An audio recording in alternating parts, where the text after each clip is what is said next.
recording the meeting? All right. So we'll be recording the meeting. We're going to be posting it online on the project website. So folks who weren't able to attend are able to watch it.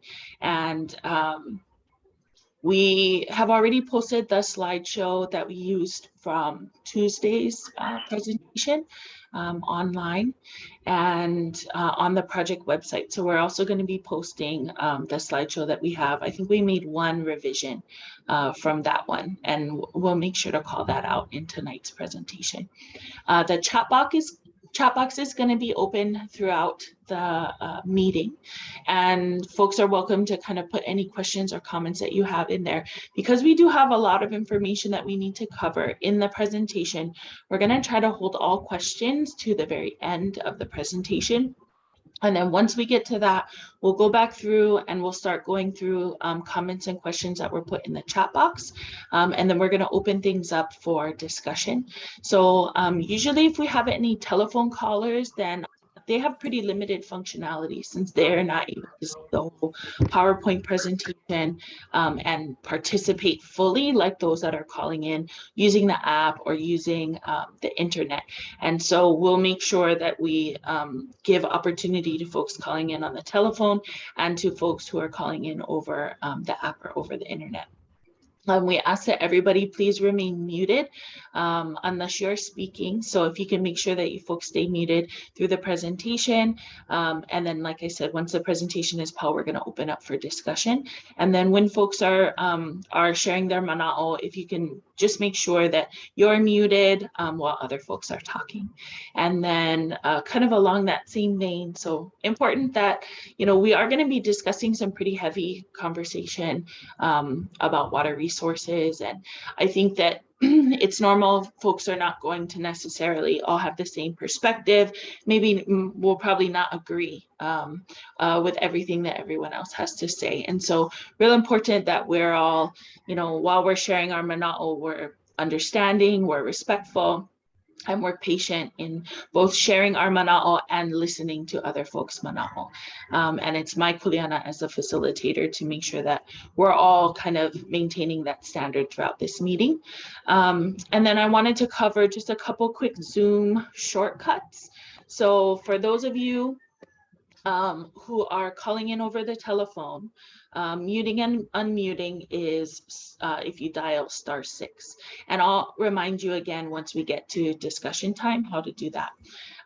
Muting and unmuting, if you're calling in over like a laptop, if you have a keyboard, then you can use a shortcut key for yourself. It's Alt-A, or if you prefer, or if you're on the app, then you can just toggle the microphone button that's on the taskbar. For raising hand, sometimes if your screen is kind of small and you don't have like a ton of the icons on the taskbar, you might have to click on the More button.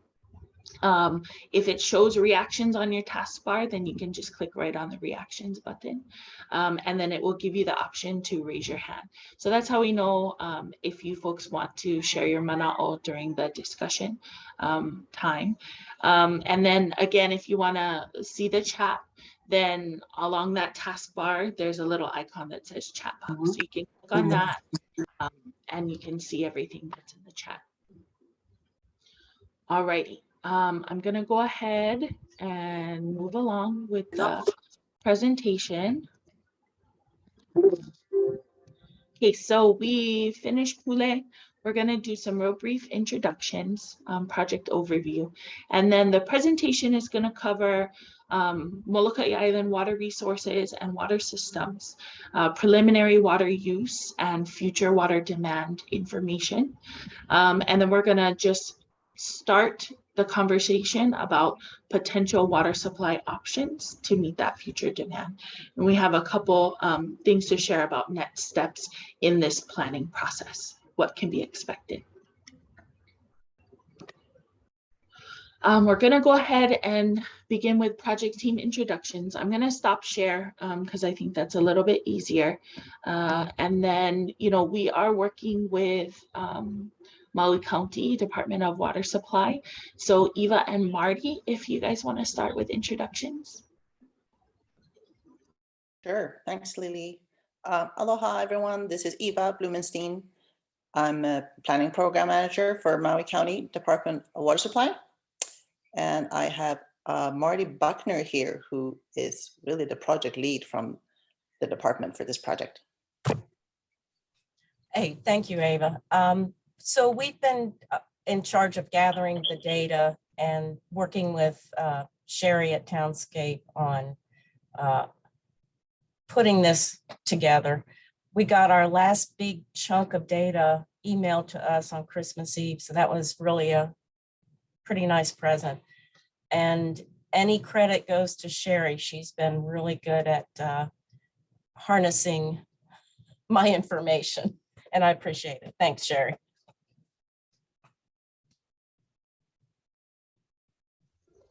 Mahalo, Eva. Mahalo, Marty. Sherry, whenever you're ready. Morning, everyone. Thank you for taking time out of your busy schedules to join us today. I'm Sherry Hirooka with Townscape. Been with Townscape for over 20 years now, and just really enjoy working with the communities in Hawaii. Been able to work on some water planning in the past, and just really excited to be able to work with you guys today. Thank you. Mahalo, Sherry. Bruce, I'm going to cut in before you introduce yourself. Go ahead. Aloha nui, everyone. My name is Lily. I am functioning as a facilitator this evening. Been with Townscape since 2018, and my main kuleana with this particular project is helping with community outreach and engagement, and helping to fold all of that into the plan. So mahalo. Aloha, everybody. This is Bruce Tsuchida. I'm the principal planner at Townscape. I formed this company a little over 30 years ago. So in 30 years, we've completed, I haven't really counted, but I'm guessing 200, maybe 300 plans of various kinds and sizes and shapes and forms.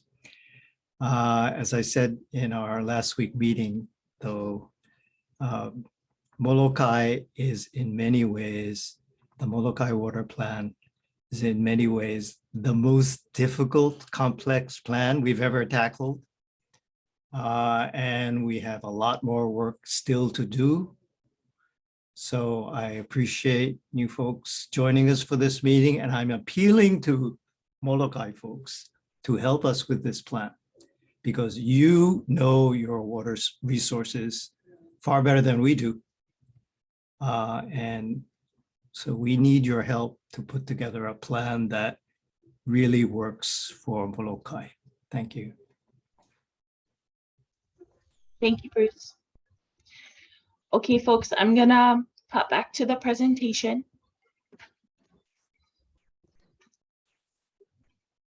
Okay, be sharing. So gonna dive right into a little bit of project overview. So this slide is talking about the actual water use and development plan.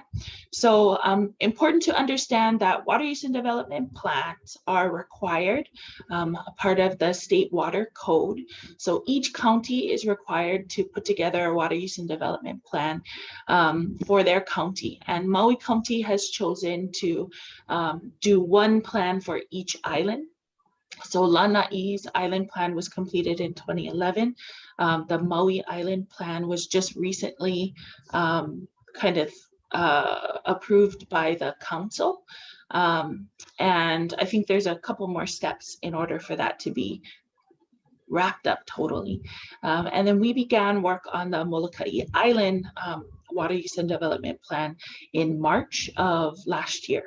The planning process is going to be a long one. These types of plans, like Bruce mentioned, are very complex, and it also requires a lot of kind of stakeholder consultation and a lot of communication. So we anticipate this plan being 20 to 30 months before it's completed. The overall goal of the water plan is to find a balance between preservation and management of Moloka'i's water resources and sustainable use and development in order to serve kind of present users and future generations. Our responsibility is to look at all water resources, including the water systems, both public and private, and to look at, you know, the state of all of those water resources today, and where they might need to be in 20 years in order to serve both the natural resources and environment and the community as well. And try to find a way to plan for that future. Right now in the project milestones or the project timeline, we've kind of completed preliminary analysis of the water resources, the issues and the needs.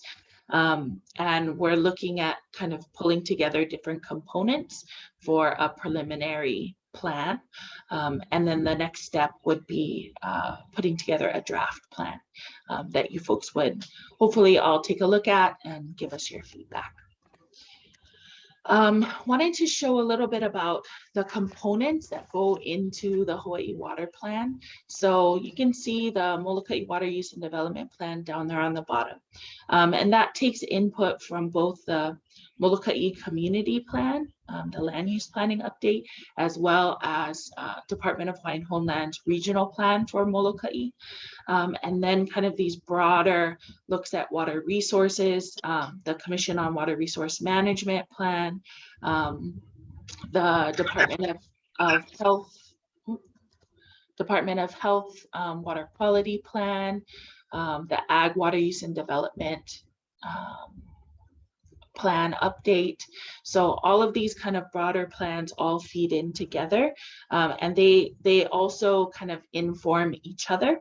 They're meant to give guidance for future water resource planning. They're also meant to give guidance to bodies, entities like the Commission on Water Resource Management, also the County Council as well, for decisions that are made about water resources.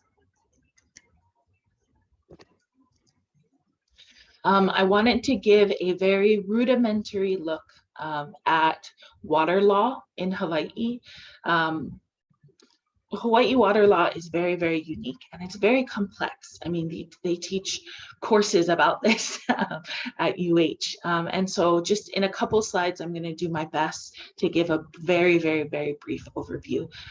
So the Hawaii Constitution is part of the kind of law that that governs water resources and establishes water law.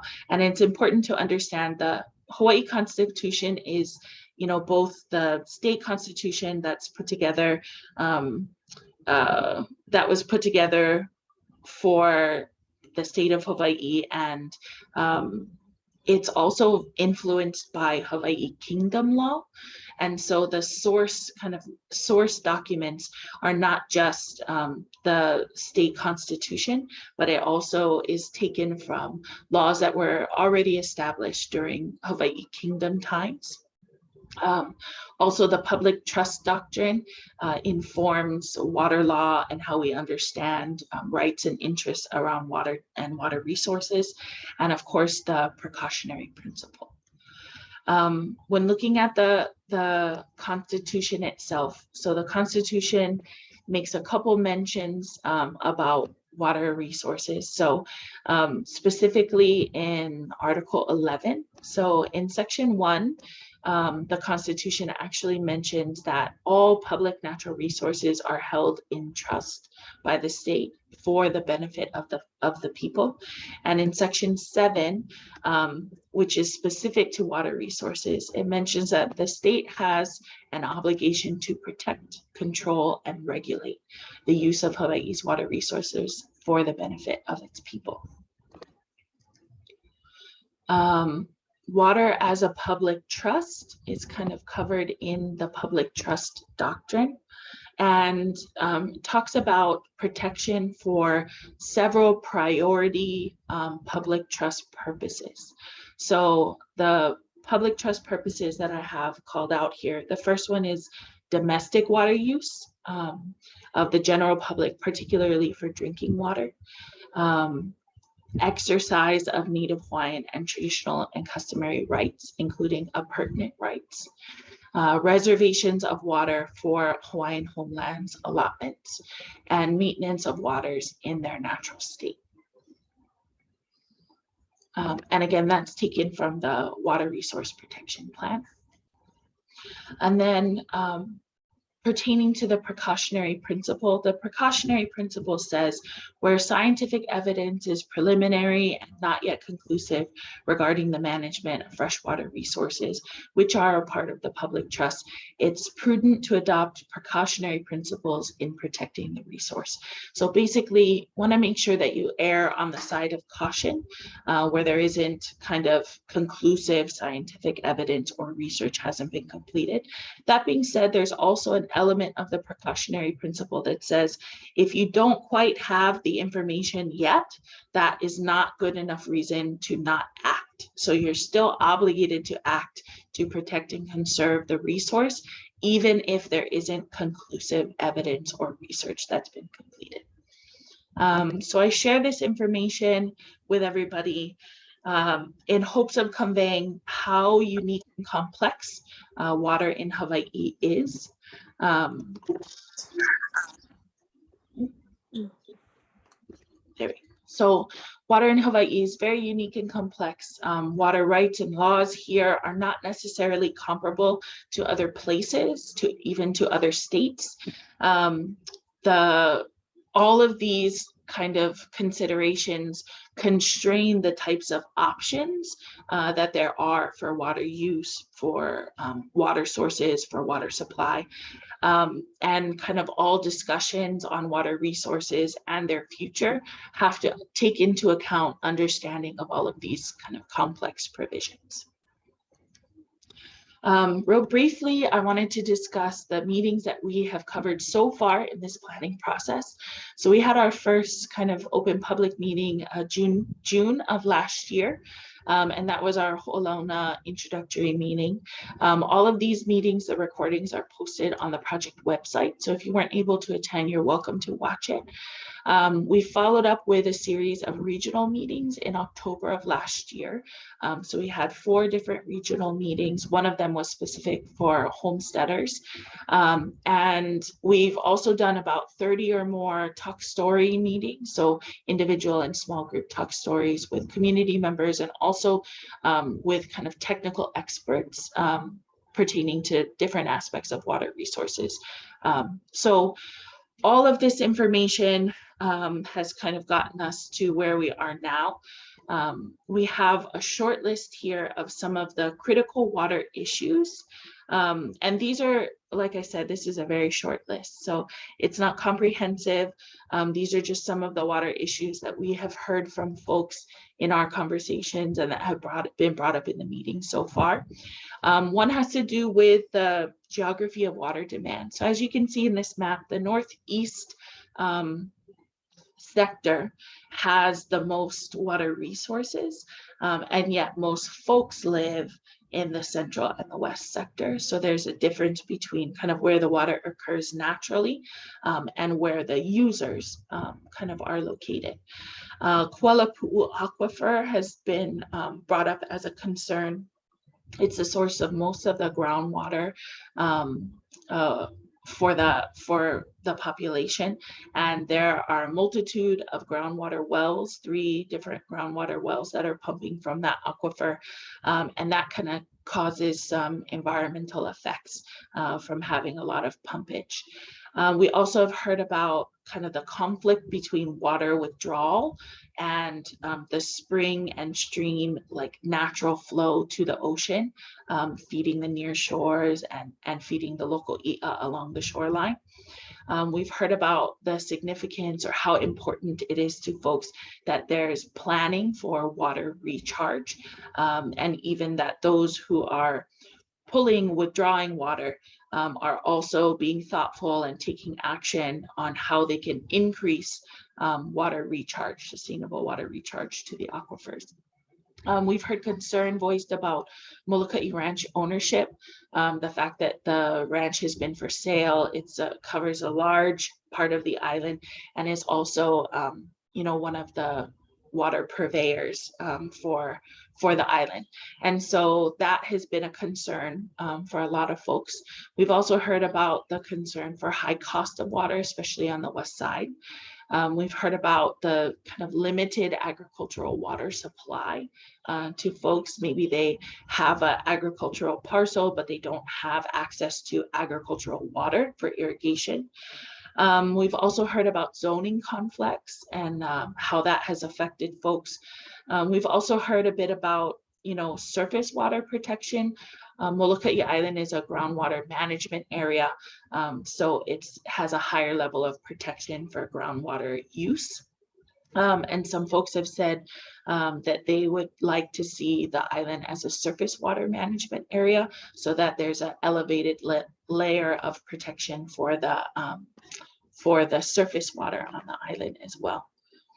I skipped the deer issue, sorry. So deer and ungulate overpopulation on the island and the effect on the watersheds. Also, the status of Kalaupapa. So Kalaupapa is technically a part of Kalawao County, and how that kind of separation affects folks, not just planning, but also kind of the community. And then another important one that we've heard is, some of the water systems themselves are at capacity and are not able to allow for more water meter connections.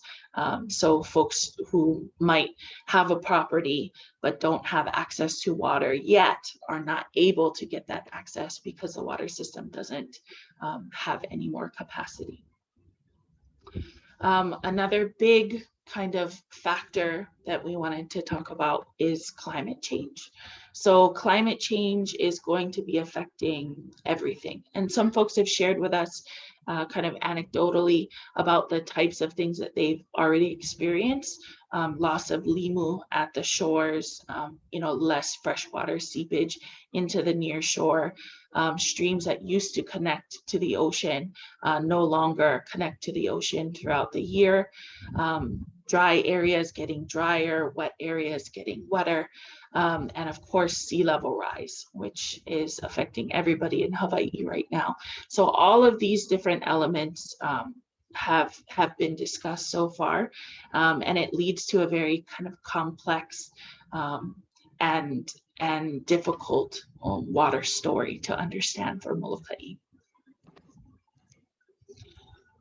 I'm going to turn it over to Sherry. Thank you, Lily.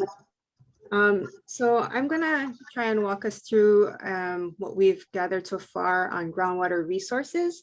And, we were told that water is super complex on Moloka'i, and it really, really is.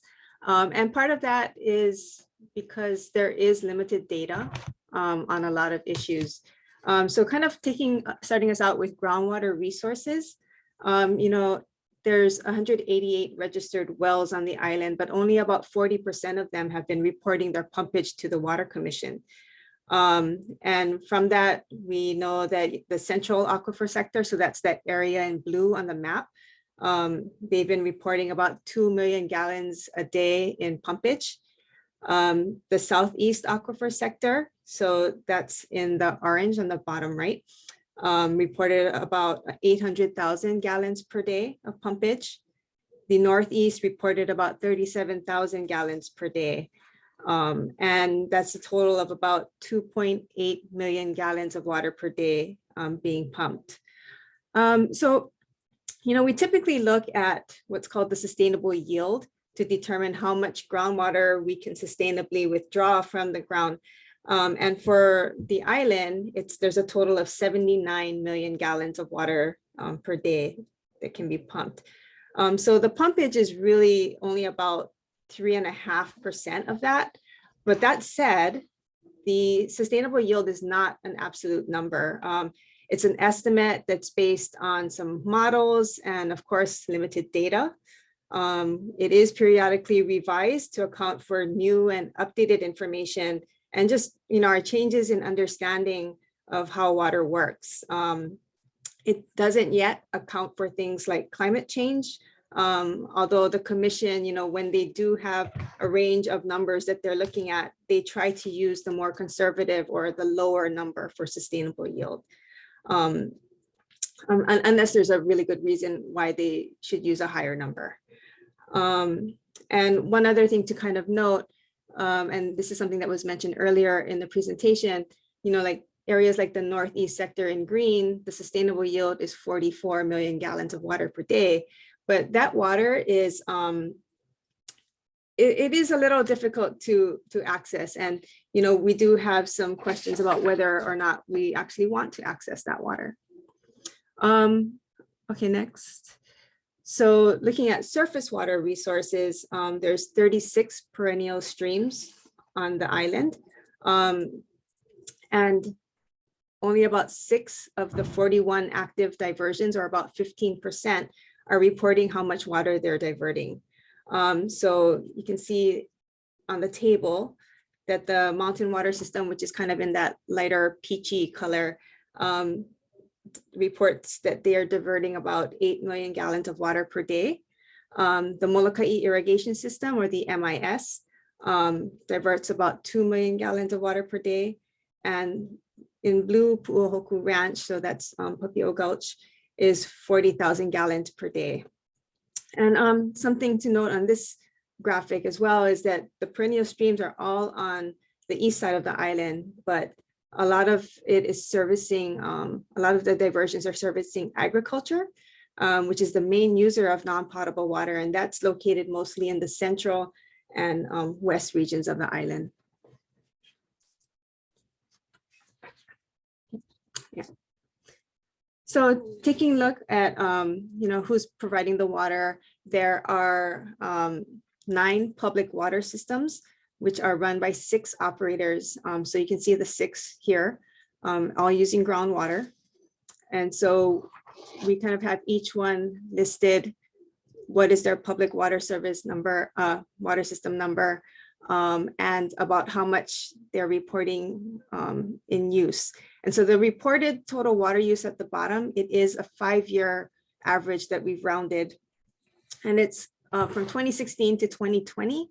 And we did this rather than using, the most recent 2020 numbers, because if you use an average, it kind of accounts for, let's say there was an unusually dry year and more water than usual was being used, or an unusually wet year and there wasn't that much water being used. So that kind of normalizes that. And with the exception of the National Park Service all the way on the right, we didn't have all of those numbers to be able to do a 5-year average. So those numbers actually are only for 2020. And another thing to note is that, these are potable water systems, but there are a few non-potable uses being serviced by the potable system. There's some irrigation and industrial use that's being serviced. There are some other water systems as well. So these are generally non-potable. So the Moloka'i irrigation system, mountain water system, other private, so there's groundwater and surface water, and we've separated them out there. One thing to kind of note is that for the other private groundwater, we actually don't have any reported metered use for them. So what we use to kind of account for that is their water use permit amount, so how much they are actually permitted to withdraw. For the other private surface water, we also do not have any reported diversion amounts.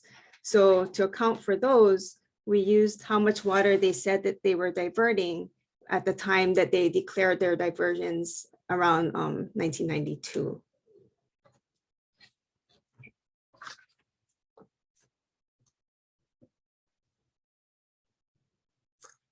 So taking a look at, what is our baseline water use right now.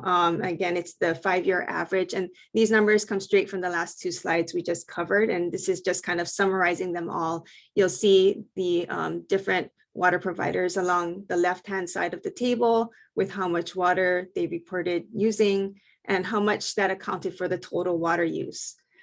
And then the pie chart on the right just is another way of looking at that. So one thing to kind of note is that, the largest water users are for non-potable water. So in the light blue on the bottom, the Moloka'i irrigation system, using about 2.4 million gallons of water per day, or about 37% of the total. Other private surface water, that's kind of that mustard color on the top left, using about 2.1 million gallons of water per day, or about a third of the water. And just a reminder that that number, again, is unverified because we don't have any reports. The largest potable water users would be Maui Department of Water Supply, using about 11% of the water, and then also Department of Hawaiian Homelands using about 6%. Another way to look at the water use is, what is the water being used for? So the largest water use is for agriculture, at about 72%, so about a little more than 4.5 million gallons of water per day, followed by domestic residential use, about 1.4 million gallons of water per day, about 22%.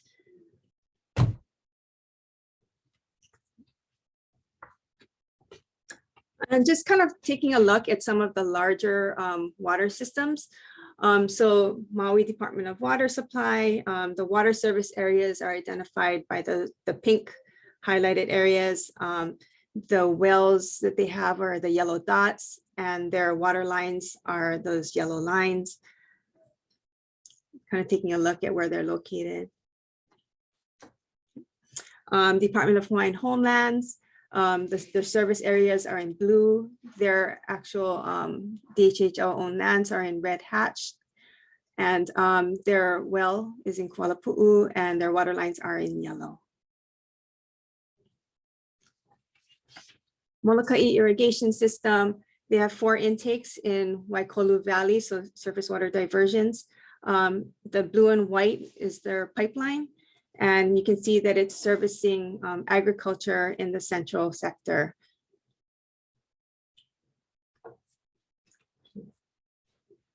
Moloka'i Ranch, they have 3 public water systems and a non-potable water system. So the public water systems are the potable water, that's the blue water line.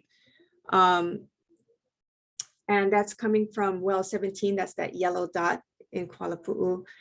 And then for the non-potable mountain water system, you can see diversions from Waikolu and Kobela streams being carried by the pink water line to central and west. And then Kobela Plantation actually is a smaller system, and they pretty much use their water on site. Okay, so kind of looking ahead, we did some draft water demand scenarios. We did a low growth, a mid growth, and a high growth.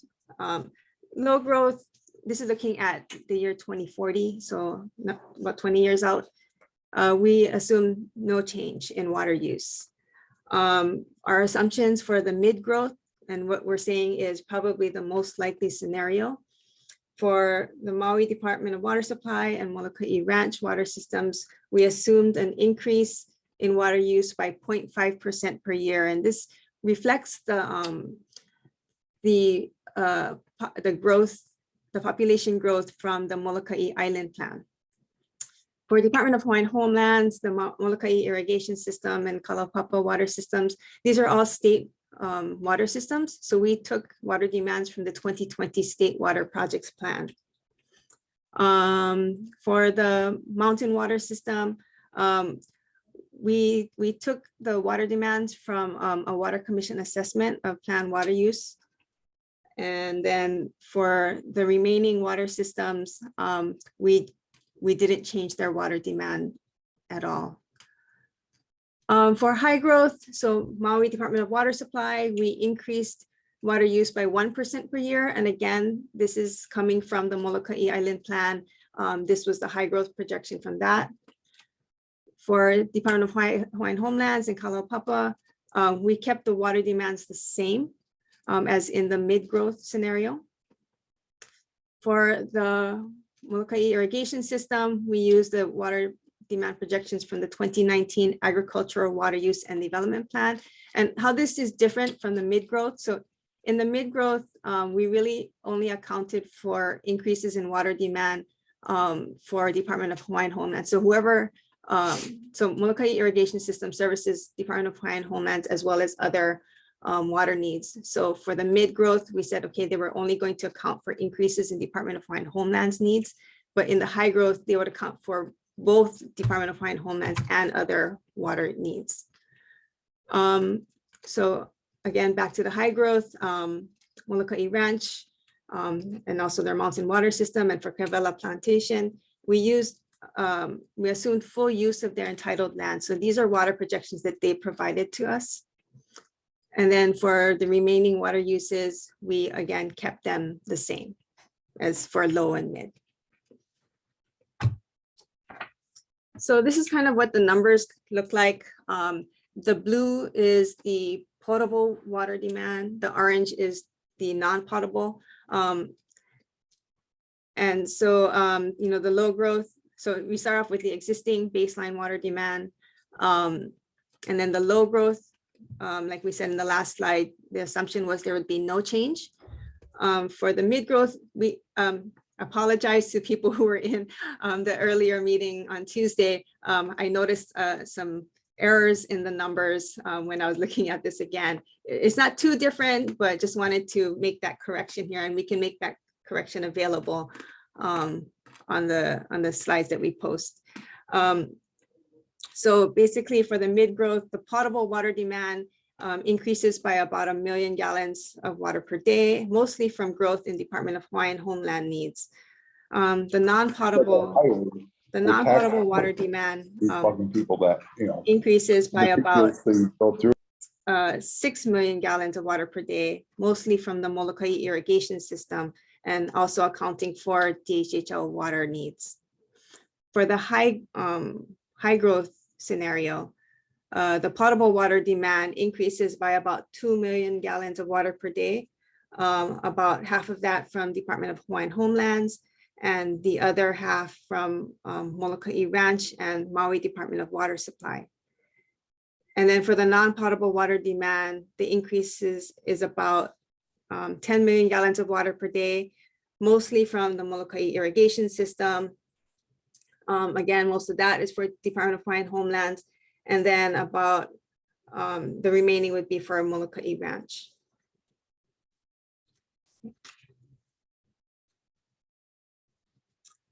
So kind of looking at, you know, where the water demand is. So for the west sector, the water demand is about 500,000 gallons of water per day total. And just under that, you can kind of see that, you know, what is the groundwater sustainable yield? It's about 4 million gallons of water per day. And there, of course, are no perennial streams, so there are no surface water diversions. But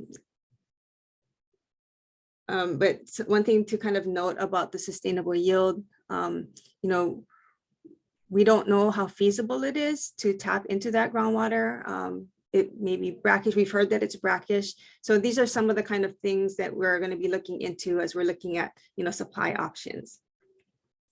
For the central sector, there's about 9 million gallons of water per day in projected future demand, again, for the mid-growth scenario to 2040.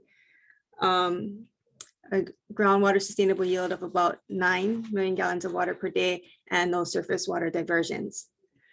For the Northeast, about 1.1 million gallons of water per day in demand, 44 MGD in sustainable yield, and about 2.8 million gallons of water per day in diversions. And again, the sustainable yield for groundwater, how much of that is accessible? How much of that do we even want to tap? Considering things like impacts to ecosystems, et cetera. And then for the surface water diversions, all of that gets exported right now to Central and West. And then for the Southeast, the total demand is about 3.1 million gallons of water per day, groundwater sustainable yield of 22 MGD, surface water diversions 3.1 MGD. And again, how much of that groundwater is accessible and do we want to tap into surface water? Most of that is being exported as well.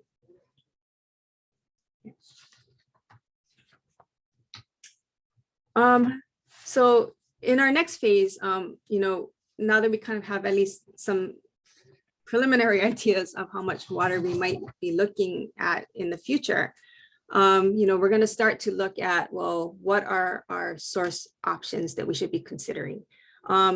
And these are just some of the ones that we've kind of put on the table for now that we want to investigate.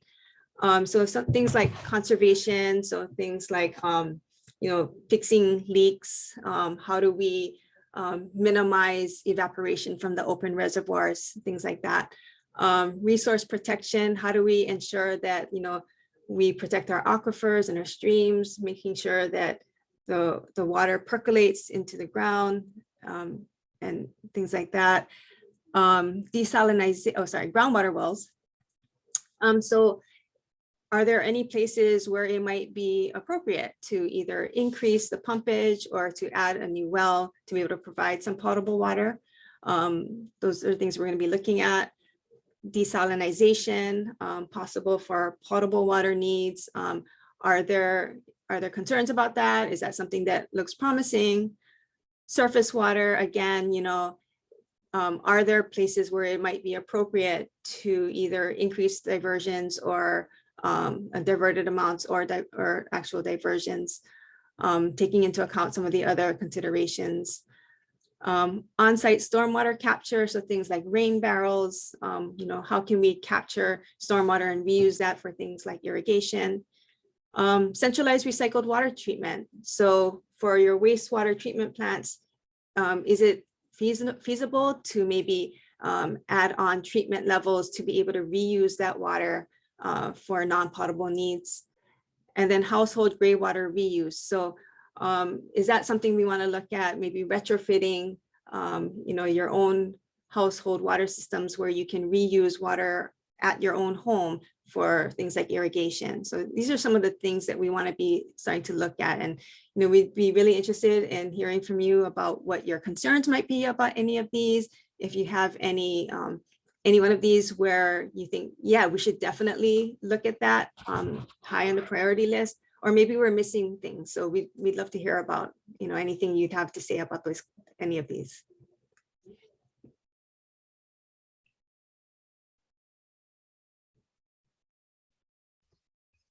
Okay, thank you, Sherry. So next steps, and this is next steps for this kind of overall planning process. We will have to continue with kind of seeking information from technical experts and meeting with community folks on specific critical water issues. We'll also need to kind of further detail out and confirm and revise the projected water demand. We'll be looking at kind of investigating different water source options, like Sherry mentioned, and then identifying potential water source options for specific demands. And then the next kind of larger phase would be preparation of a draft plan for public review.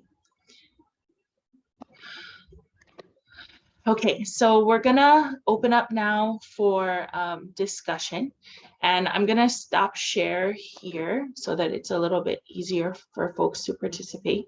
The first thing that I wanted to do was cover comments that are in the chat box. The next thing that I wanted to do was give opportunity. We have one person who called in over the telephone. So it's a little harder to participate in these types of meetings when you call in over the telephone. So we want to make sure that we're able to give them an opportunity. And then we'll kind of open it up for broader input and conversation. So skipping back over to the chat box, there's a comment, has the number for Cavella changed? I thought it was 8 MGD in the last presentation. It's 5 MGD on today's map. I think that was the groundwater slide.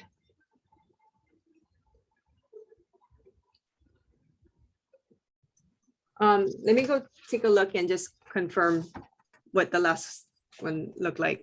So if we could circle back to that. Okay, can do. There's also a comment from Mahesh. So aloha all and mahalo townscape on the slide showing surface water resources. The average gallon per day amount shown diverted from Cavella Stream is very far off by an order of magnitude. The average diversion from Cavella in 2020 was 266,500 gallons per day.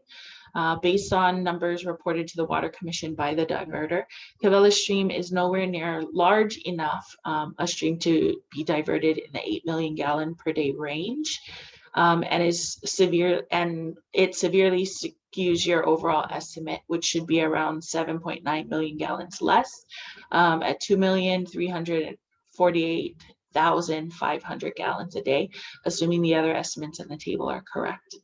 I'm going to jump to Mahesh's second comment. The most up-to-date diversion data for the mountain water system, including Cavella, can be found on the Water Commission website.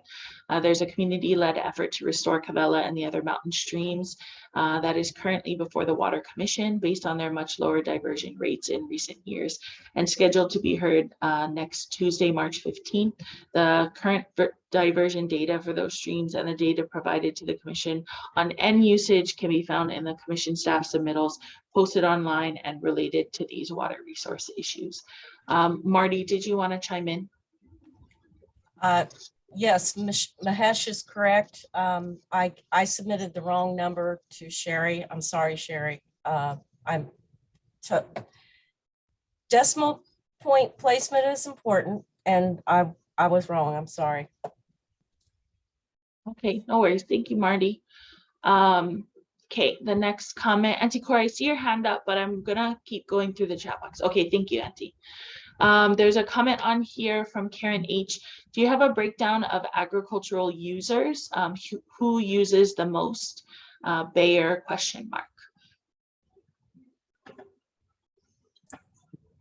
We don't have, you mean like from MIS? That's my assumption. Yeah, we don't have the breakdown of what customers use, each customer. We only have the overall gallons per day number. Yeah, so that's what's provided to us from the Department of Agriculture. Yeah, Marty? That's right. Okay, the next question is from Lahina Poi Poi. Can establishing a population cap be added as a possible method for conservation?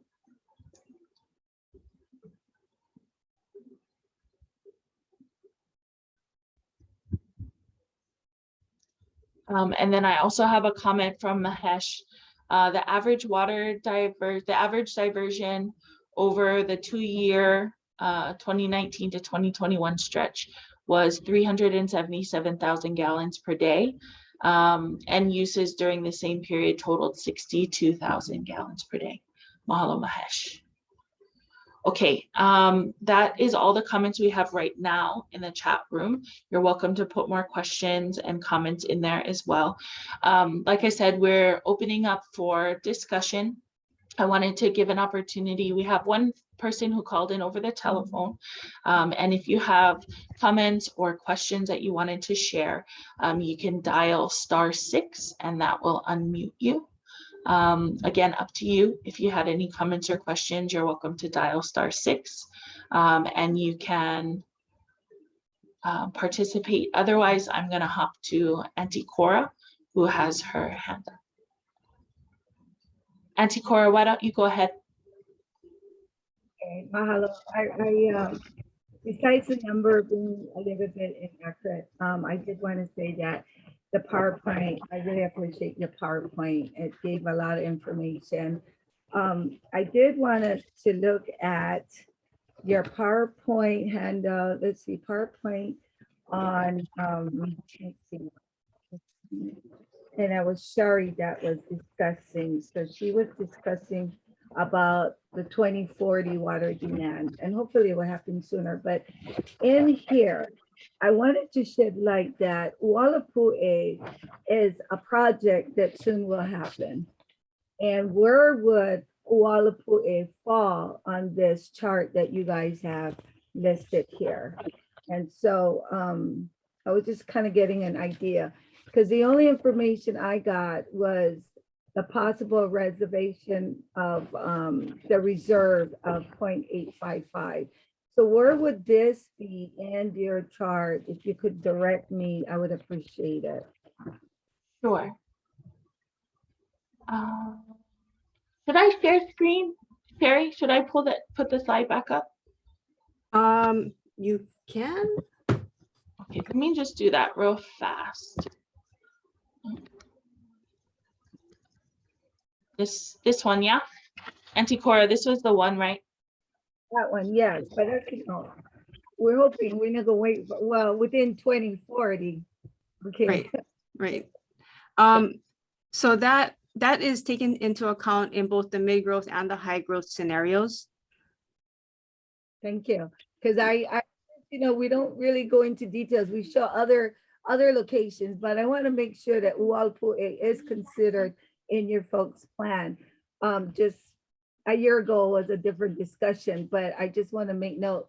The other thing that, we're looking at several things. We're looking at possibly the possibility of bringing water from Moloka'i to, this area. We're looking at storage facility in this area. We're looking at the very beginning stage is looking at a water tower, a spigot to provide immediate water to this area, and the only area that we can is we're looking at Department of Water Works, or supply.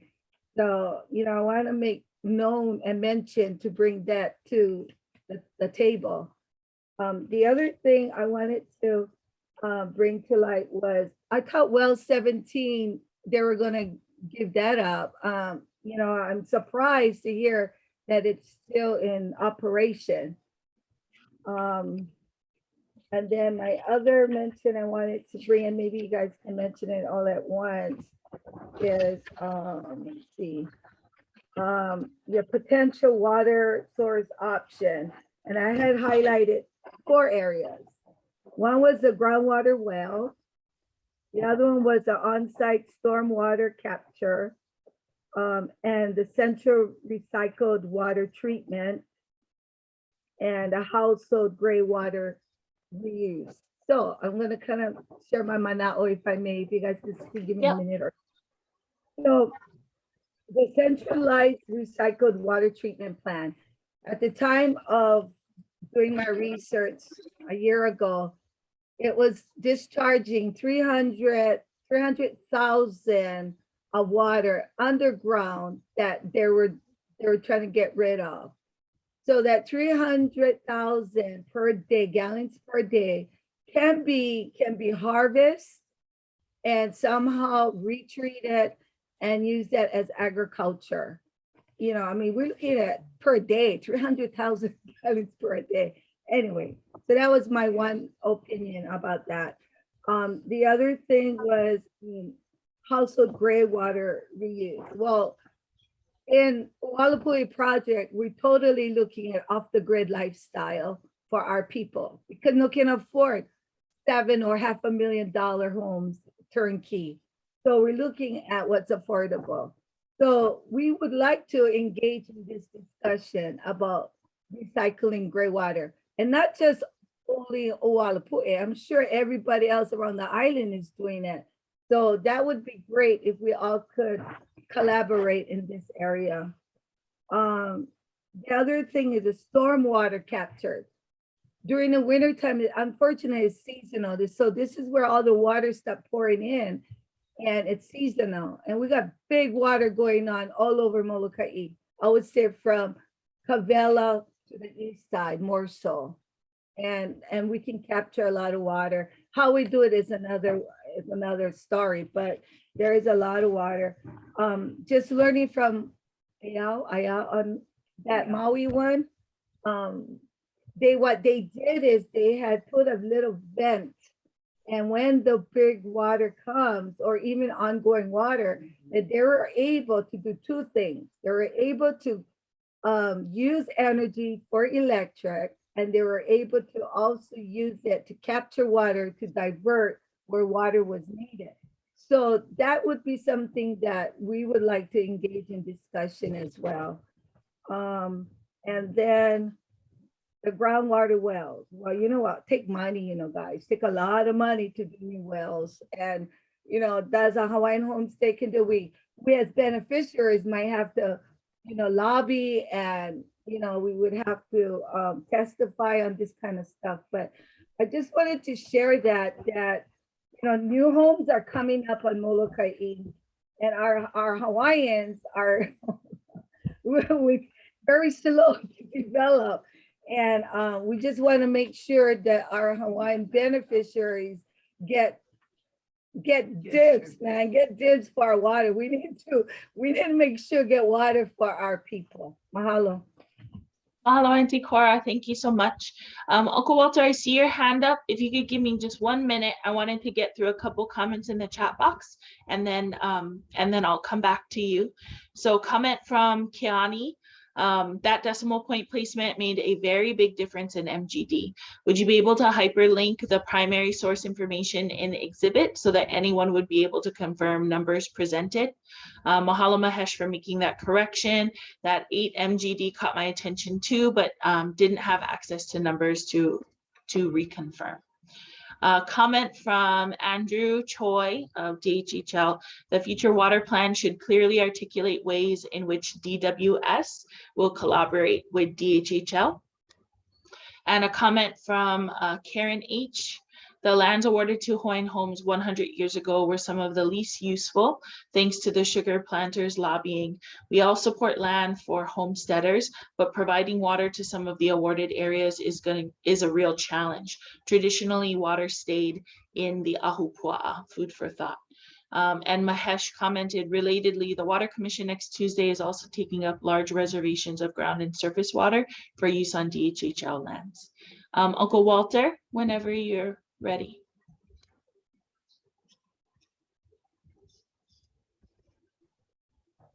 Yeah, I wanted to talk a little bit about what's going to come up in your plan for the future kinds of stuff. And I get really irritated when we talk about Moloka'i Ranch and all of their illegal use of waters, and then slough it off and go ahead and try to figure out what are they going to be needed in the future and all this kind of stuff.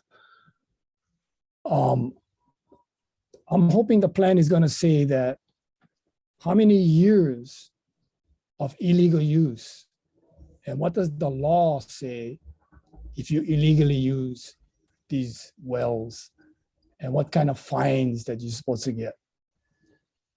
If we're going to allow our planning process to include crooks and illegal users and allow them to go free and develop their whatever they're developing, what good is the plan? So the plan needs to reflect how we feel as a community. It's like we're forced to make sure we follow the laws. We don't follow the laws as homesteaders. They take off our water. They chain up our, whatever our water comes through. So we're required to follow the rules. And then you get these giant corporations from Singapore making a mockery of us here on Moloka'i. We're not talking about illegal uses for a couple of years. We're talking like 20 plus years of illegal use that our state water commission has allowed. These needs to be reflected in the plan so us as a community can put pressure to get these guys to stop being illegal users while the rest of us gotta be legal. This is an important part of the water plan, I think. The second part is we've been having community battles with Moloka'i Ranch for the last 40 years because they're coming to our mountain, taking our rivers, diverting it 25 miles all the way to their mountain, which has no forest.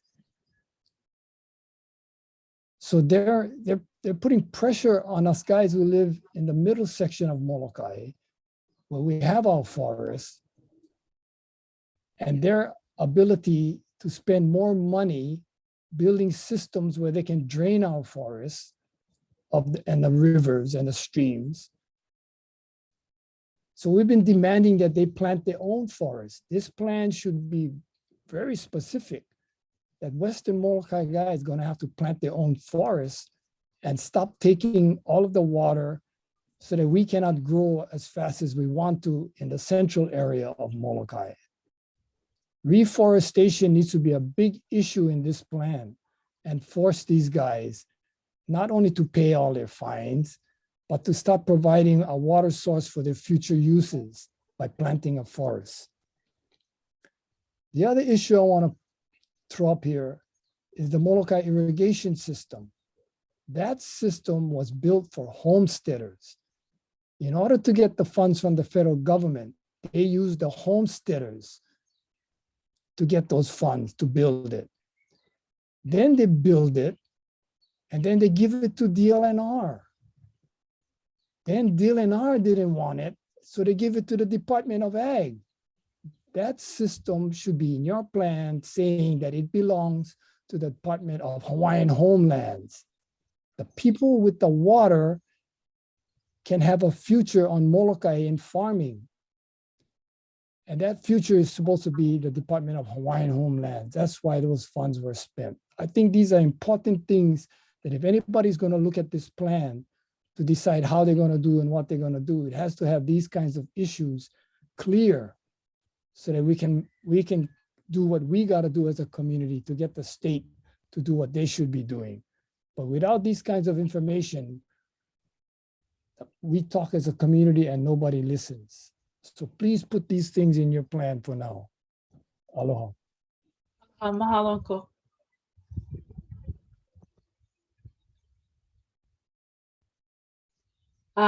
Comment in the chat box from Mahesh. Reforestation was almost universally agreed upon as an important part of solutions and planning by people from all areas of Moloka'i during the first round of meetings. Comment from Mahina Poi Poi. I agree with Uncle Walter.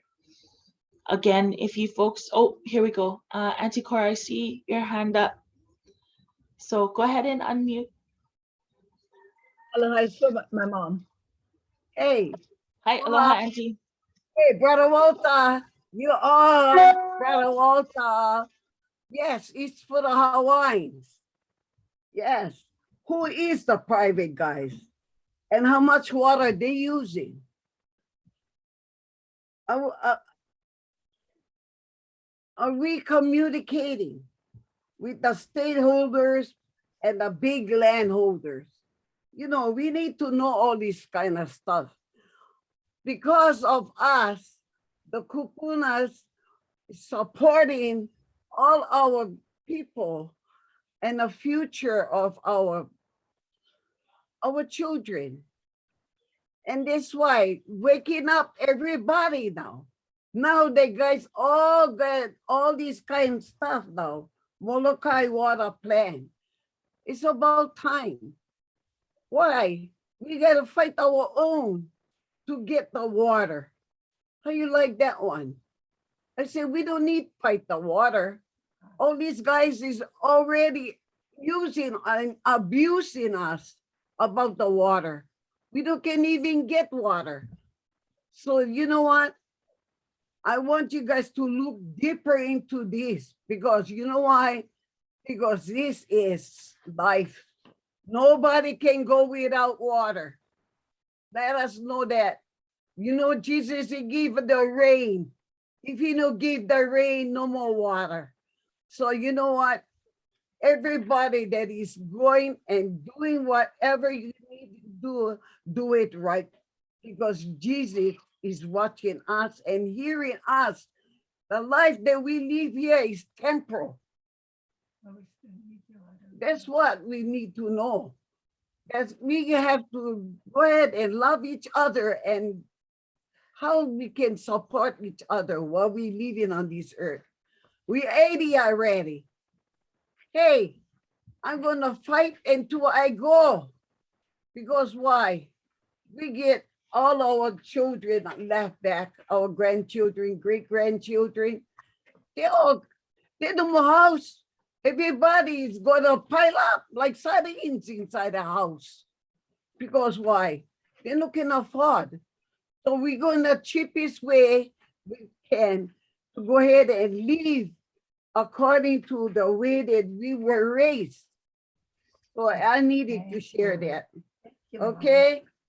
I love you guys. Mahalo. Mahalo, Auntie.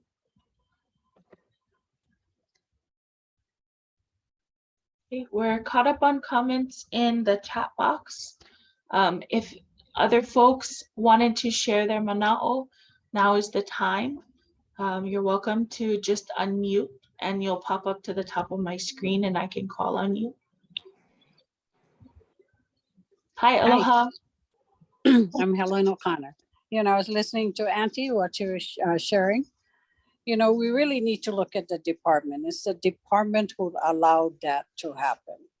Every time somebody went to them, they always get it. You know, they always promised Moloka'i for the water, but by the time we knew it, it was always divertersome. But the department needs to be accountable for all of that because they're the only ones who can approve it.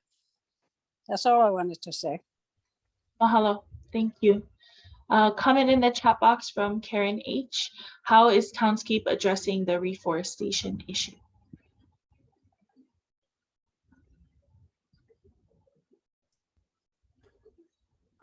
Thank you for that comment. We do believe that reforestation is an important part of this. So that is going to be part of our next steps in looking at, I guess it's weird to kind of talk about it like a source option, but kind of like what do we need to do, right? So that is something that we will be looking at, but thank you for emphasizing that. Yeah, just let me add, this is Bruce. Yes, critical issue, but I just want to caution people. We, as part of this plan, we cannot do a detailed reforestation plan. That's a big, big job, as I think you folks understand. That's a big job already. So we can present some basic information about the need for reforestation, but how and where and what the schedule is and what the cost might be and who needs to do what, frankly, that's a different plan. Comment from Uncle Walter, I see your hand up. Give me 1 second. Comment from Auntie Cora. I would agree DHHL, private landowners in Maui County need to be in discussions regarding water use and location. Uncle Walter, go ahead.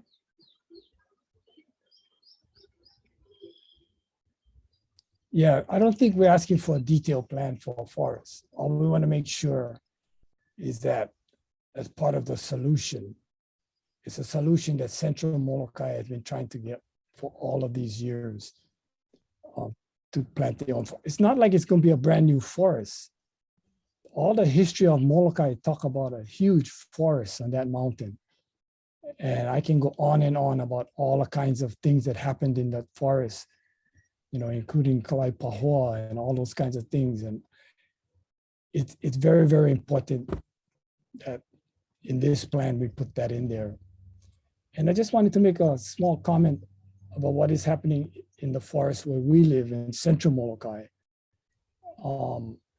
We're trying to get the Water Commission to stop taking all of the waters from central Molokai, Molokai Ranch has 7 diversions in our central forests. So all of that water, instead of feeding Kanakakai or Manawainui rivers or Kavela rivers, it's going to West Molokai. So this is a time where in that plan, we got to say, we got to stop diverting central Molokai forests. And as a community, we're in that process to try and do that. So it needs to be reflected in this plan that those diversions, that out of the 7, they're using, I think, just 2. And they left the other 5 as rubbish in our forest. They didn't even clean it up. So part of the plan should be to reestablish whether or not these diversions should be there. And one other thing is that, okay, so they're diverting the water. Why you cannot use those diversions to drink water? So they're using it for the cattle operations. And the cattle operations are not like they used to be. They're a lot smaller. So they don't need most of that water. They don't need it at all. And nobody knows what they're doing with all of that water.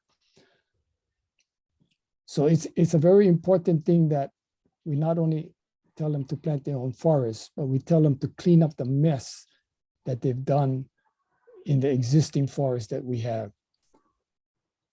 Mahalo. Mahalo, Uncle Walter. There's a comment, 2 comments in the chat box. So from Karen H to everyone, the community has done work on reforestation. Townscape may want to tap these resources for the plan. So far, we've talked to, for some of the reforestation programs, we've had a chance to talk to Pu'uhoku Ranch to understand some of the work that they're doing. We've spoken with the Nature Conservancy folks. We've also had a chance to talk to some of the folks from Department of Fish and Wildlife, the DOFA folks. So if you have other programs that you think that we need to make sure to talk to, feel free to send that our way. We're always open to that. Comment from Auntie Cora. In regards to climate change, how will future Kaunakakai to east side of the island piping be installed to meet our future generation needs?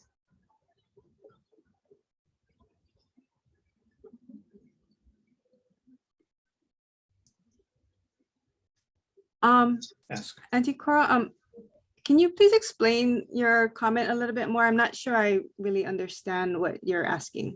Okay, so currently the piping of the water being transported to the east side of the island is very close to the shoreline.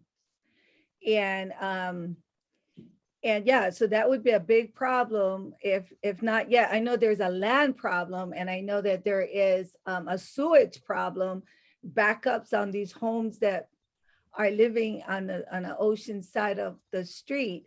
I can see it being a major problem for the piping. So that's something to think about besides road problems. I mean, cost money, those gonna cost money. Thank you. Mahalo, Auntie Cora. Eva, I see that you are unmuted. Yeah, I just want to address that Cora's comment too. So I think you're referring to a lot of the water infrastructure and the road infrastructure and the sewer line infrastructure that are in the sea level rise exposure zone. And that's certainly a huge issue for Molokai, all Kaunakakai and East, right? We've done an in-house study, like a vulnerability assessment, to identify all the water infrastructure for the department that's in that sea level rise 3.2 feet exposure zone. And whatever those mitigating actions are, reinforce, reallocate, it's of course servicing homes, services that are in that same zone. So it has to be a really holistic approach together with the public works, the administration. Is this the collaboration of getting the retreat has to be done simultaneously, and obviously it's a huge investment. So we kind of know what's there and what the current issue and the current sea level rise zone projections, but those change and are updated all the time. So definitely an issue that will be, I mean, we have the data there as of today, and that's something that be addressed, documented in the plan for sure. Yeah, I mean, it is. We're only talking about water piping, but you know what? You need a road to do the job, to do those repairs. And if the roads are going, which they are already on the east side of the island, we need to address it sooner than later. But mahalo. Thank you. Thank you, Eva. Thank you, Auntie Cora. Uncle Walter, I see your hand up. Yes. Sorry for being a Portuguese today, but I wanted No to worries. have another thing placed in our plan.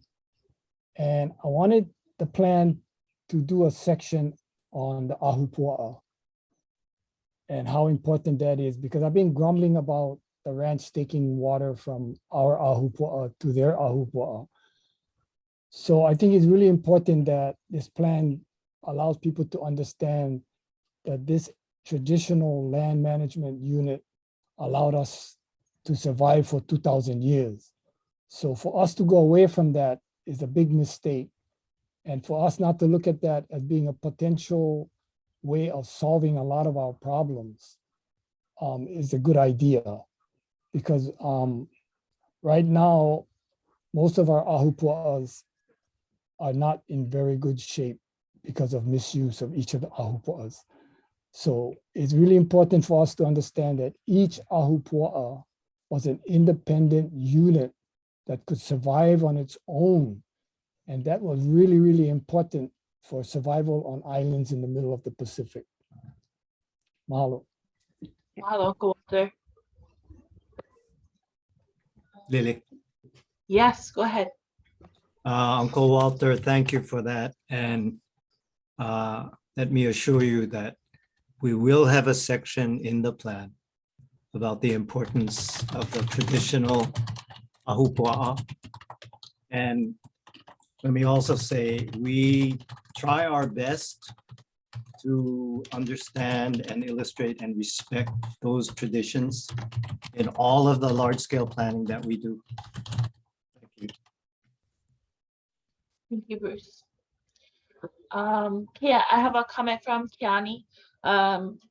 Sustainable Moloka'i is conducting community workshops to complete the climate change and sea level rise adaptation and resiliency plan.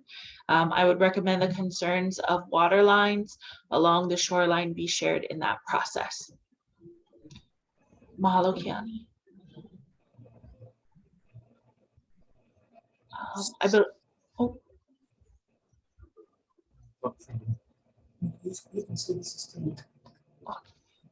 Karen H., I see that you're unmuted. Did you want to share? Yeah, well, this is, I'm Timmy Leong, but I'm kind of here with Karen. And Aloha. Aloha. I'd like to kind of pick up where Walter left off with ahupua'a. You know, I think that's a very important concept that we need to honor. And the reason for that is, you know, it was set up by our kupuna.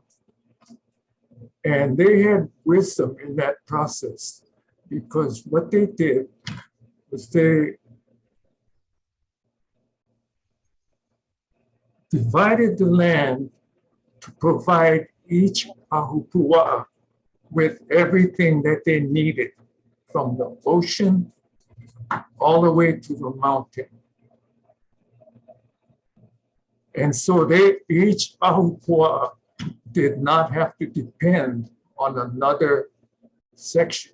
You know, they could just live in their own section. And the problem with this now is, when you look at the ahupua'a, I have a map of all the ahupua'a on the island of Moloka'i. You look at the ahupua'a of Kaluakoi, which is the west end of the island. It's huge. I mean, it goes, you know, I mean, take a look at it. I don't know if you have a map. If I had one, I would show you right now, but I don't. But it's huge. And then when you move towards Moloka'i, they get smaller and smaller. You know, you go into some of the ahupua'a, like, you know, I'm not a kama'aina of that area, so I can't really tell you, but I mean, you can be driving in your car. If you blink, you would miss the, I mean, you would pass through ahupua'a. They're so small, but they have everything they need. And the reason that Kaluako'i, I think, was so big was they needed that amount of land for the people there to survive. Water-wise, Okopuna knew, you know, the water supply there was not as abundant as the rest of the island. So they had to have more. And now, when people look at land, they look at money. They look at land as real estate. And so when you have that in your mind, real estate is useless without water. So now what they do, they take in water from other ahupua'a and sending it to there. Aole, that's wrong. They should use what water that they have and let, you know, the rest of the aina and ahupua'a have their water and stay within their limits. You know, I mean, you can't, it's not sustainable, you know, because I'll tell you, I live in the ahupua'a of Kovela. And what happens? You take water from Kovela and you send it west. Water is life. And when you take life from one area, it dies. And so what you're doing is you're killing one area so another area can live. Aole, that's wrong. There's no wisdom and there's no sustainability in that. You know, and I think this plan needs to reflect that. Mahalo. Hello, Uncle. Thank you. Comment from Auntie Cora and Kupuna Judy. Yes, I totally agree. Kupuna Judy, I support and agree with you. Mahalo. Also, there's a comment from Auntie Cora. Kiani, please forward my information to leaders. Thank you. Auntie Cora, Townscape is also kokuaing with that plan too. Sherry is working with them, so we can help with that too. Aloha, this is Auntie Volani Karawaki. Hi, aloha. Aloha, I come in agreement with Auntie Judy and Kupuna. The reason is because, you know, we say Aopu'a because that's our cultural boundaries. But now I'd like to bring it up to a more modernized term.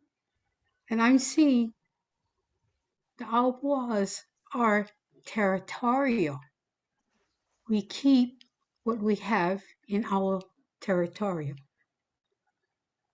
Other Aopu'ahas, you know, we don't want to get involved with what they need because we want to contain what we have because we're thinking of our future generation. So my input is territorial. Keep the Aopu'ahas as it was because the knowledge, the wisdom from our kupunas, they respected. They respected each other's ownership. And I'd like to see that happen. You people are helping on a more governmental, political, economical base, but I'm trying to say we need to keep it, what we've already had set from our ancestral heritage. That's about it. Thank you. Hello, Auntie. Auntie Helen, I see you're unmuted. Yeah. I just have one comment. And my comment is, how many of Molokai knows the ancient history of Molokai? If you know the ancient history of Molokai, you will know why a lot of things is happening. Because, you know, Molokai was a very powerful island at one time. It was known as Puli O'o, where all the kahunas had to come to Molokai to complete their training. You know, and the completing of their training was to enter the spirit world. But I do know that, you know, Mauna Loa side, at one time it was a whole forest. The whole place was a forest. And then next time they knew, it disappeared because of things that was happening. So when the department started doing a lot of things, a lot of things disappeared. And that's what we have today. But I'm not saying we need to, you know, activate that always, but our people were so hurt at one time because nobody paid attention to the elders. You know, our people at that time, they weren't educated like we are today. So they really didn't know. You know, they didn't know how to work with the Western government. So a lot of things, you know, wherever they went and got lands to do, you know, to use for their own, it's working with the old people. They really didn't know, you know, so we really need to look at that too. And someone needs to come out with the history of Molokai and we'll find out why everything happened. Auntie Helen. So far we are caught up in the chat room. Wanted to open it up if anyone who hasn't shared yet would like to share any comments or questions. La'a, I see you unmuted. Hey, thank you. Aloha. I can be heard, right? Yep, can. Shucks, I'm not sure how much more of these what are these consultations are gonna be conducted, but I think I got a whole bunch of information across regarding Moloka'i. So I'll skip over that, and I need to kind of go steer more towards the mentions of the MGDs, especially in the slides where I'd like to see more stress or emphasis placed on a disclaimer where the actual numbers aren't what you think they are, because I've seen it in other meetings where the map is shown and the numbers are projected. Then people look at the numbers for the as is, right? They're not thinking of the periphery of what can happen if you just look at the numbers. So another I think county meeting with Waterworks. I'm not quite sure, but so it was explained that our well, I think Walapue well, was sustainable to 8 million, and the usage, I think the daily usage was something like less than 1 million. And then people were like, what are we waiting for? We should use every single drop, without the understanding that, you know, if you do that, you're gonna get salt, or you're gonna ruin your well. The thing will be brackish, and you know, just that's kind of the reason why. And I heard you guys say some of that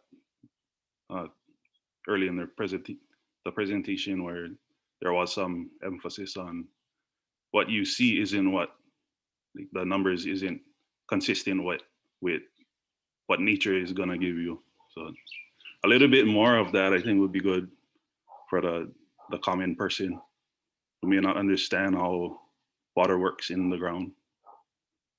But thank you for holding these meetings. Bye, Paul. Mahalo la'a. Thank you so much. Comment from Kiani in the chat box. I agree with Timmy's earlier comments. Water management should protect the health of the entire island, all ecosystems naturally, and not in a way that ecologically destroys one part of the island in order for human development to occur on another part of the island. This isn't an us versus them argument. It's about responsible management of a life-giving source. Mahalo Keani. I see Charity Kekaoha has unmuted. Did you want to share? Yeah, I just wanted to say that I understand the first island with the most water is Kauai, and the second one is Moloka'i. So I think there's a lot of action for the Hawaiians or monitor or keep records of either way, legal or illegal. Mahalo. Mahalo. Thank you. Comment from Mahina Poi Poi in the chat box.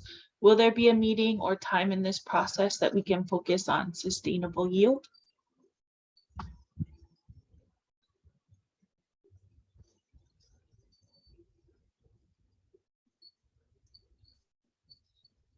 Hi. Yeah, so I do think that we want to have some more conversations about not just sustainable yield, but kind of options, I think. So I think what we're going to be looking at are, what are some source options, what is available, what is feasible, and how does that kind of compare with the demands, and taking another look at the demands to see, well, is that reasonable given the kind of options that we have available?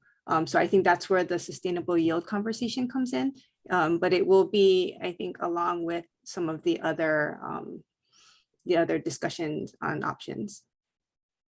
Hello, Sherry. Anticora in the chat box from Kupuna Judy. Has Maui County been in conversation with DHHL? If not, it should happen very soon and immediately. Auntie Cora, can Auntie Judy maybe elaborate a little bit more?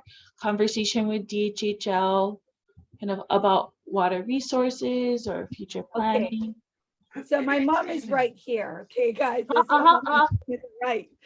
So Kupuna is saying that when it comes down, because DHHL are the stewardship on the DHHL and the beneficiaries and the water or no water or too much, I don't know, any discussion regarding water for the beneficiary, it's very important that they are at the table and having some discussion. So just like us as beneficiary, we get to share on Mana'o, but they're the ones that are the stewards at this time. When we're on the waiting list, they are the stewards and they need to be on the table with you folks. So if it's not happening, it better be happening fairly soon. That's what my mom's saying. She said how it is. I can say it a little bit more politely, but that's what she's saying. Yes. Thank you. Thank you, Kupuna Judy and Auntie Cora. Mahalo. If I could just respond to that. Yeah, that is a good point. We did ask the different water providers for their records of water use and their projected water demands. So we do have that preliminary kind of look ahead from them.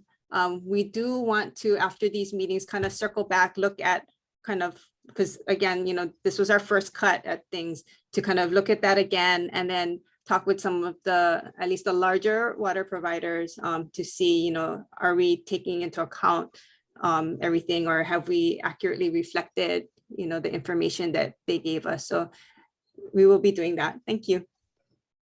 Mahalo, Sherry. Okay, we are caught up in the chat box.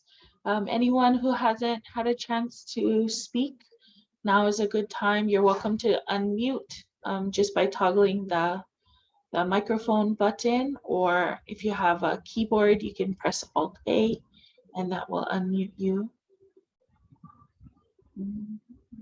Okay, I think that we are probably going to wrap up now since we don't have any more comments from folks. So just want to say mahalo to everybody for your time. Again, the meeting is recorded. We are going to post the presentation on the project website along with the meetings as well. No. Oh, one comment. Oh, no. Okay. Hi. Hi, aloha. Hi, my name is Charity. Hi, aloha. My name is Charity Kekaoha, and I reside on Moloka'i. I do have a residential homestead. And I didn't catch the whole meeting. I came late. And anyway, my mana'o is anything to do with homestead water should be used for the homestead. And if for by whatever reason, everybody agreed that the homestead water can be used by a private company or private entity, then us homesteaders should benefit from that. Not OHA, not Hawaiian Homes, but the beneficiaries. Because in actuality, it's for us, and there's a lot of, pros and cons. There's a lot of things that's going on with Hawaiian Homes that you cannot really keep up with all the things. But when it comes to anything to do with Hawaiian Homestead, it should be for the people to benefit, not OHA, not Hawaiian Homes, although they're holding the title and telling us what to do, how to live, which is okay. Okay, some of it is okay, I agree with on it, and some of it I don't, because myself, I'm not rich. I live paycheck to paycheck to pay my mortgage.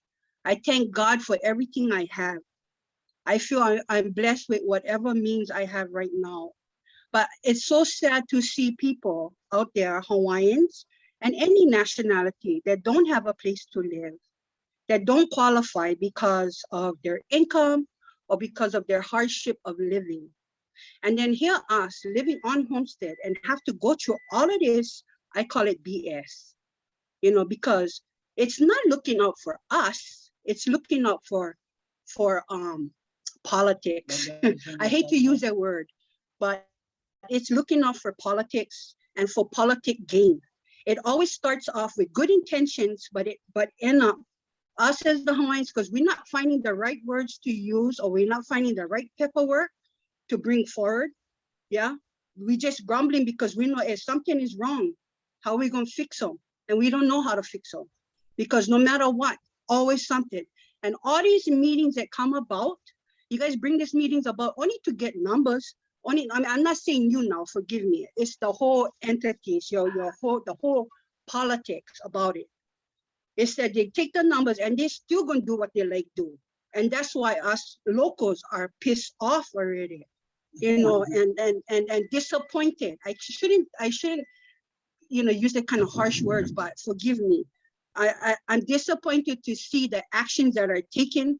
The people come out and say their opinion, they say their mana'o, but still yet, they're gonna do what they like do. And that's where things gotta stop. Because yes, look what our world going through. How we know if tomorrow ever going to come? So why? What is all of this really for? Is it to help the people, or is it just to help politics to get more money off of the people and put us more into poverty? Thank you for listening, and I apologize if I went off, and offended anybody. But that's my mana'o, and I made Moloka'i my home by choice, and I love it here. I love the people. I love everything about Moloka'i. I'm from Honolulu, and I happy that Moloka'i embraced me and loved me back. And it's so sad to see how one small little island got a struggle, and then Honolulu, they're selling off everything in Honolulu. No more place for the Hawaiians over there anymore. Yeah. So anyway, God bless and thank you for letting me share. Mahalo, Auntie. Thank you. Comment from Auntie Cora. Mahalo, Charity. Sherry has put in the chat box. If anyone has additional questions or comments, there's a link to a Google form there. So if you guys have, any other thoughts or comments or questions that come up, feel free to utilize that, or you can reach out to us directly. I think at this point, we're going to wrap up the meeting. Just wanted to mahalo everybody for your time and for your participation. Thank you for sharing your mana'o, your corrections, and all of your guidance. And just grateful for your participation, and ask that you, keep helping us, keep guiding us along the way in this process. comment from Karen H in the chat box, please follow up on ag users since this is the largest percentage of use. And then Sherry's dropped my email contact information as well as the project website link in the chat box. So mahalo everyone. Thank you so much. Bye. Aloha.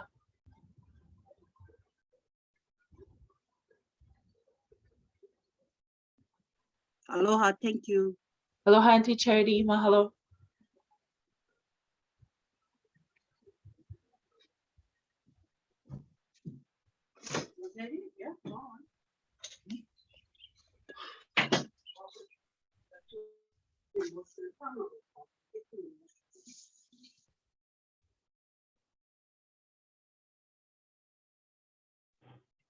Mahalo Townscape. Aloha, Okay. Kiani. Thank you. Aloha.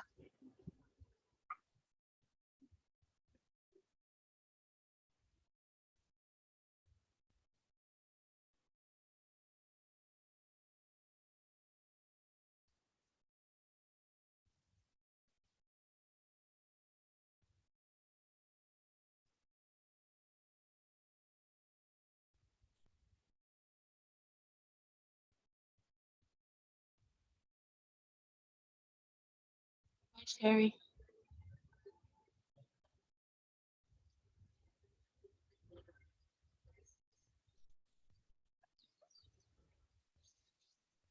Thanks, Lily. Bye, Eva. Thank you. Thanks, Jerry. Thanks, Have a Marty. good weekend. Thank Yeah, you. you too, guys.